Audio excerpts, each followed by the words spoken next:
Soomaaliya waxa ay ku socotaa jawi isku filnaanshaha iyadoona ka faa'iideysanaysa kheyraadka dalkeeda si ay uga maaranto ku tiirsanaanshaha kaalmada afkaahi ee lagu dhibo dalka iyo waliba dadka Soomaaliyeed ee dunida ka timaada heshiisyo ganacsi iyo waliba kuwa iskaashi ayay wafdi ka socda xukuumadda Soomaaliya isla markaana uu hogaaminayo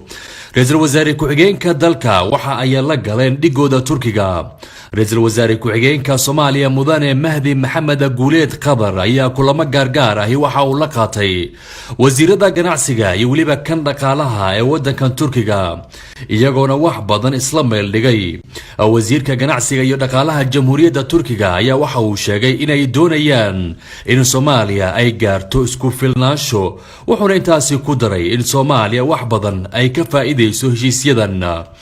waxyaabaha kale heshiisyadan ay dawladda Soomaaliya ay ka faa'iideyso waxa kamid ah in wax soo saarka Soomaaliya loo iibgeeyo dunida inteedii kale Soomaaliyana ay suuq ay ku yeelato dalkan Turkiga si wax soo saarka ganacsatada Soomaaliyeed loo gaarsiiyo suuqyada Yurub iyo Asia halka Turkigana ay iibsan doonaan mooska liinta qalalan sisinta iyo xoolaha sida uu TV-ga Universal u sheegay wasiirka ganacsiga xukuumadda Soomaaliya Maxamed Cabdi Xayr Maareye heshiis la xiriira ganacsiga iyo maalgashiga oo guud ahaan dhinacyo badan taabanaya sida warshadaynta dalka isku xirka ganacsatada labada wadan tayeynta waxyaalaha la dhoofiyo ee Soomaaliya la dhoofiyo kobcinta ganacsiga yaryar ee Soomaaliya cilmi baarista sayniska iyo tiknoolajiyada horumarinta waxyaalaha laga soo saaro Soomaaliya sida beeraha xoolaha iyo kalluunka dalxiiska iyo waxbarashada labada dawladood heshiisyada ay saxiixdeen intaas oo dhan koobaya waxay ku heshiiyeen in sida ugu dhaqsaha badan loo bilaabo Soomaaliya oo dhanna laga hirgeliyo meel kasta oo Soomaaliya kamida oo nabada oo ay ganacsatada tagi karaan dawladda Turkiga oo la doonayo inay la mataanoobaan ama la shaqeeyaan ganacsatada Soomaaliyeed bangiyada Turkiga iyo bangiyada Soomaaliyeed ayaa lagu heshiiyey runtii waxa farxad noo ah in aanu ku heshiinay in dawladda Turkigu ay qaadato waxyaalaha Soomaaliya laga soo saaro ay ugu horeyso mooska iyo liinta la qalajiyay iyo sisinta iyo kalluunka iyo waxyaalaha xoolaha ka soo baxa oo daraasad lagu sameyn doono Soomaaliya waxa ay haysataa kheyraad badan haddana waa ay ka gaajeysan tahay xoolaha nool kalluumaysiga iyo beeraha waa udub dhaxaadka Soomaaliya badda ugu dheer Afrika laba wabi dhul wax soo saar leh iyo waliba xoolaha oo nooc walba leh ay caan ku tahay Soomaaliya waana waxa ay kaga duwan tahay dalalka kale ee dunida gaar ahaan Afrikada madow wasiirka kalluumaysiga iyo waliba kheyraadka Jamhuuriyadda Federaaliga Soomaaliyeed Mudane Cabdiraxmaan Maxamed Cabdi Xaashi waxa uu sanadhigiisa Turkiga uu la saxiixday heshiis dhanka kalluumaysiga waa kan wasiirka oo heshiiskaasi faahfaahinaya waa mahadsantahay heshiiskan aan maanta oo meelo heshiis guud oo guud ahaan heshiis sameeyaan laakiin heshiis la yiraahdo isfahamka ama afka Ingiriisiga lagu yiraahdo Memorandum of Understanding wuxuu ahaa sidii ay guud ahaan isaga wada kaashan lahaayeen dawladda Soomaaliya iyo dawladda Turkiga arrimaha la xiriira kalluumaysiga marka heshiisku wuxuu ahaa in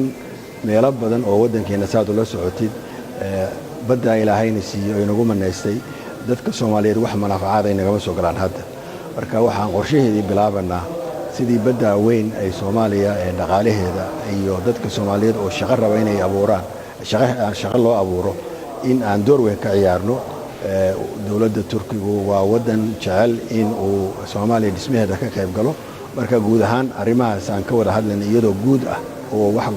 gaar ah aan ka hadlaynay dalka Soomaaliya waa laga hiilay oo caalamka waxa ay Soomaaliya ayaa ka inasaabeen in qeyraadkooda aysan la soo bixi karin balse dhibaato badan kadib Soomaaliya waxay heshay walaal u faa'iideeya kana faa'iideystaan waana Turkiga iyaduna dawladda Turkiga ay doonayso in Soomaaliya ay ka gudubto kaalmada caalamka iyaduna ka faa'iideysanaysa kheyraadka barigeeda iyo waliba badeeda dhexyaal heshiisyadii kale uu maanta uu saxiixay ra'iisul wasaare ku-xigeenka jamhuuriyadda federaaliga Soomaaliyeed mudane Mahdi Maxamed Guuleed Qadara waxaa ka mid ahaa heshiiska dhanka dhaqanka oo labada dal ay isdhaafsanayaan sida uu ii xaqiijiyay ambaasadorka Soomaaliya ee wadankan Turkiga ambaasador Jaamac Ciidiid maanta waxaa la saxay oo kale heshiiska isweydaarsiga dhaqanka oo isaguna runtii Soomaaliya iyo Turkiga waa muhiimad gaar ah u leh maadaama laba wadan oo muslim ah oo isku dhaqan ah oo dhaqan soo jireen leh inay isweydaarsadaan isboortiga warfaafinta researchada jaamacadaha ardayda researchada qorasa dhaqanka oo dhan inay isweydaarsadaan kaana aad iyo aad baa bulshada labada bulshaba uga faa'iideysan karaan Soomaaliya halkan waxay ka furan kartaa xarumo dhaqan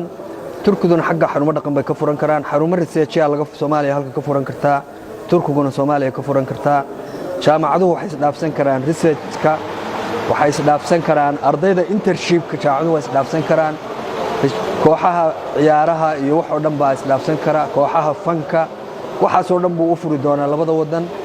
dalka Soomaaliya waa dal magac iyo waliba taariikh weyn ku lahaa caalamka gaar ahaan dhinacyada ganacsiga iyadoona sadaqada ay iska soo aruurin jireen iyo waliba kaalmada ummadda Soomaaliyeed deeq ahaan loo siin jiray dalka Saudi Arabia sidoo kale dalalkii Soomaaliya kheyraadkeeda ay ugu deeqi jirtay waxa ka mid ahaa dalka Imaaraadka Carabta beerta Sheikh Zayed ee degmada Afgooye laga siiyay waxay ka mid ahayd taageeridii dalka Soomaaliya ay la garab taagnaayeen dalka Imaaraadka Carabta xiliyadii u xumaa ee shacabka Imaaraadku ay dhibaato badan ku haysatay dalkooda Salman Jamal Saeed TV caalamiga Universal magaalada Ankara